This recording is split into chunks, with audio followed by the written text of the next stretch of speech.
नमस्कार साथियों, आप सभी को गणतंत्र दिवस की ढेरों शुभकामनाएं। स्वागत है आप सभी का पूरा नॉलेज यूट्यूब चैनल पर। दोस्तों, आज के इस वीडियो में हम बात करेंगे मध्य प्रदेश और भारत के इतिहास से जुड़े कुछ प्रश्न उत्तर।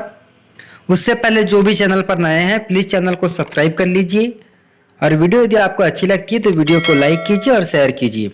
ठीक है दोस्तों, वीडियो को शुरू करते हैं। तो अपना पहला प्रश्न है, अटक से कटक नामक विजय घोष किससे जुड़ा है? अटक से कटक नामक विजय घोष किससे जुड़ा है? इसके ऑप्शंस है मुगल, मराठा, सिंधिया और राजपूत। तो दोस्तों, अटक से कटक नामक विजय घोष यह एक प्रकार का विजय घोष था जो कि दिया गया था किसके द्वारा? मराठाओं के द्वारा। तो क्वेश्चन नंबर 1 का आंसर होगा ऑप्शन बी, मराठा के द्वारा। अटक से कटक नामक विजय घोष मराठाओं के द्वारा दिया गया था और इनसे जुड़ा हुआ है। क्वेश्चन नंबर 2 है, निम्नलिखित में किसने 1792 में गीत गोविंद का अनुवाद किया है? 1792 में गीता गोविंद का अनुवाद किया गया है। तो इसके ऑप्शंस है Charles Wilkins, B sir William Jones, C sir Robert Chambers और डी विल्सन। तो दोस्तों, सबसे पहले तो जानना जरूरी है कि गीता गोविंद क्या है। तो आपकी जानकारी के लिए बता दूं कि यह 12वीं सदी में जयदेव द्वारा रचित संस्कृत में रचित एक ग्रंथ है। संस्कृत में रचा गया एक ग्रंथ है जो कि 12वीं शताब्दी में जयदेव के द्वारा रचा गया था। तो दोस्तों, 1792 में सर विलियम जोन्स ने इसका अनुवाद अंग्रेजी में किया था। यह एक संस्कृत की रचना है और इसका अनुवाद अंग्रेजी में किया गया था 1792 में सर विलियम जोन्स के द्वारा। तो दोस्तों, इसका आंसर क्या होगा? Option B, sir William Jones के द्वारा 1792 में गीता गोविंद का अनुवाद इंग्लिश में किया गया था, अंग्रेजी में किया गया था। और दोस्तों, आपको और एक बात बता दूं कि चार्ल्स विल्किंस ने भागवत गीता का अंग्रेजी में अनुवाद किया है। अंग्रेजी में अनुवाद किसने किया है भागवत गीता का? तो चार्ल्स विल्किंस ने भागवत गीता का अंग्रेजी में अनुवाद किया है। याद रखना, यह क्वेश्चन बहुत ज्यादा इंपॉर्टेंट होता है कि भागवत गीता का अंग्रेजी में अनुवाद किसने किया है? तो चार्ल्स विल्किंस ने किया है। ठीक है। क्वेश्चन नंबर 3 है, इनमें से किस पुरस्कार की स्थापना सबसे अंत में की गई थी? हमारे सामने जो 4 ऑप्शंस दिए गए हैं, इनमें से ऐसा कौन सा पुरस्कार है जो कि सबसे लास्ट में इसकी स्थापना की गई है या इसकी शुरुआत हुई है? तो इसके ऑप्शंस है दादा साहेब फाल्के अवार्ड, भारतीय ज्ञानपीठ अवार्ड, अर्जुन अवार्ड और डी राजीव गांधी खेल रत्न अवार्ड। तो दोस्तों, किस पुरस्कार की स्थापना सीक्वेंस के अकॉर्डिंग सबसे लास्ट में की गई है? तो आपको बता दूं कि दादा साहब फाल्के अवार्ड की स्थापना कब की गई है? 1969 में।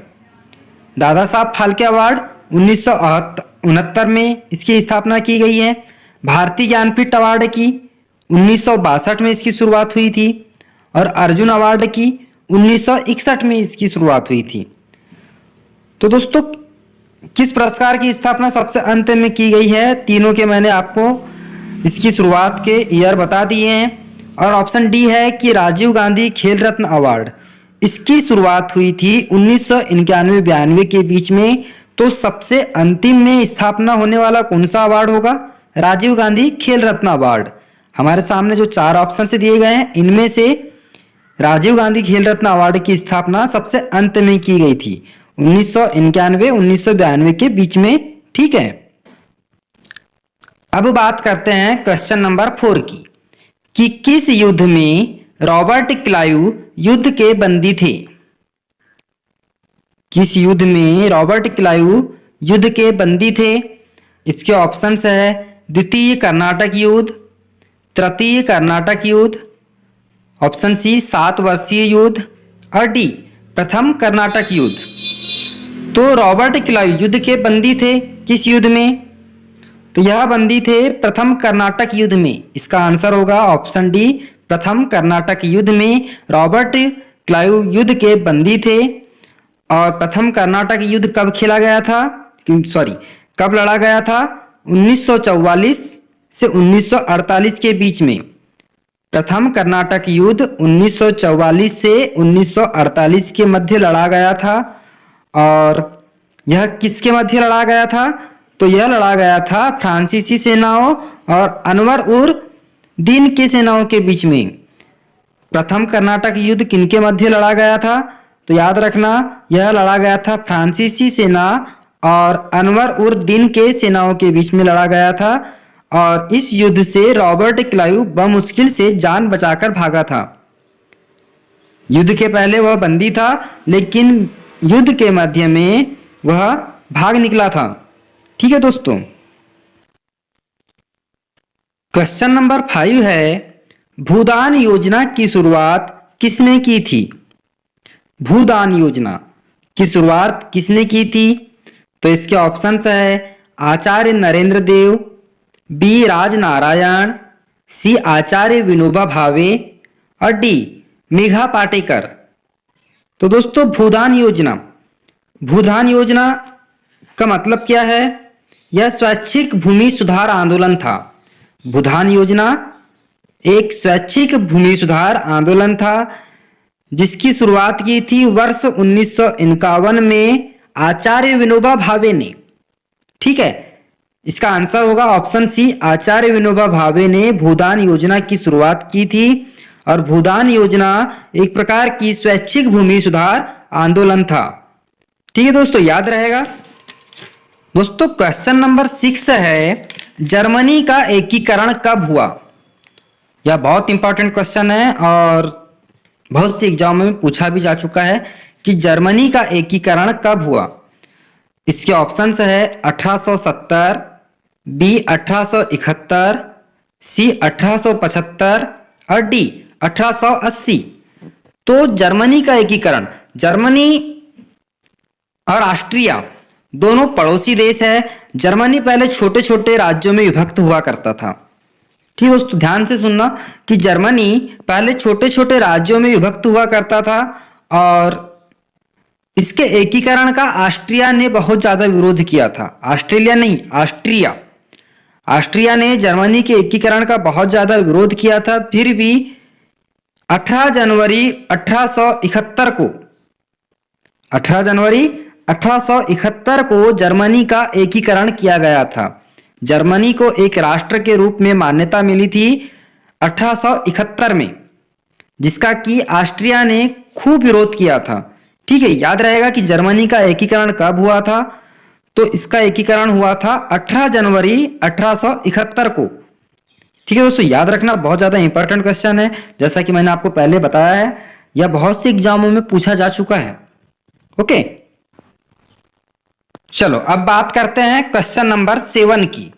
कि क्वेश्चन नंबर 7 है, निम्नलिखित में से कौन सा स्थान नमक सत्याग्रह से संबंधित है? नमक सत्याग्रह से संबंधित है। तो इसके ऑप्शंस है पालमपुर, बी मेहसाणा, सी धरसाणा और डी उपरोक्त में से कोई भी नहीं। तो दोस्तों नमक सत्याग्रह क्यों है, क्या है? आप सभी जानते हैं कि महात्मा गांधी के द्वारा चलाया गया एक प्रकार का आंदोलन, जो कि 1930 में इसकी शुरुआत हुई थी। तो दोस्तों इस सत्याग्रह से कौन सा स्थान संबंधित है? तो यह है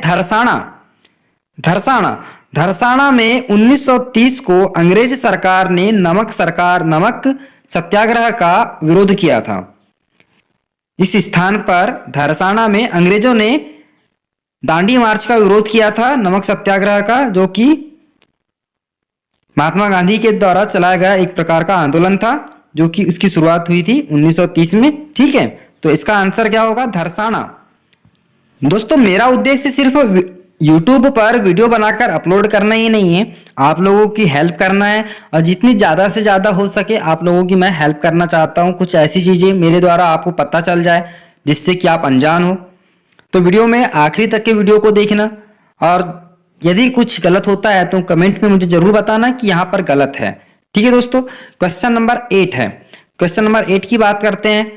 नील दर्पण नामक नाटक किससे संबंधित था? नील दर्पण नाटक, नील दर्पण नामक नाटक किससे संबंधित था?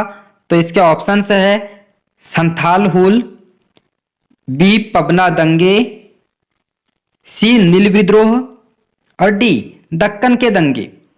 तो नील दर्पण, दोस्तों सबसे पहले आपको यह जानना जरूरी है कि नील दर्पण नामक नाटक क्या है। तो यह एक बंगाली नाटक है जिसे कि दीनबंधु मित्रा द्वारा लिखा गया है। बंगाली नाटक है और इसके रचयिता कौन है? दीनबंधु मित्रा। यह पहली बार 1860 में ढाका में यह किताब प्रकाशित हुई थी।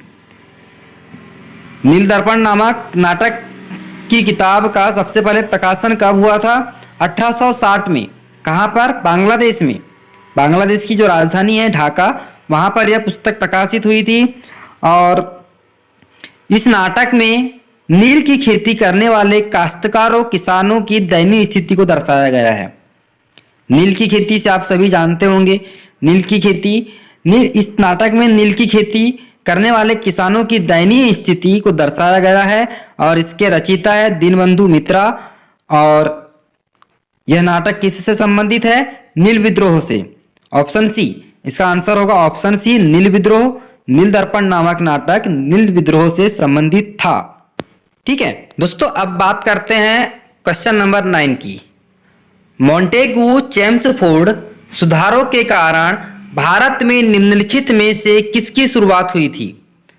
मॉन्टेगू अलग है, चेम्सफोर्ड अलग है। इन दोनों के सुधारों के कारण भारत में निम्नलिखित में से किसकी शुरुआत हुई है?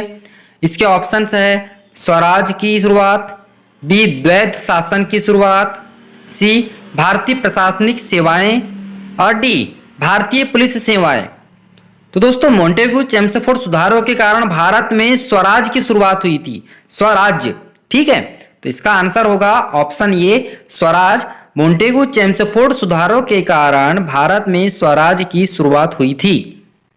ठीक है, अब बात करते हैं क्वेश्चन नंबर 10 की।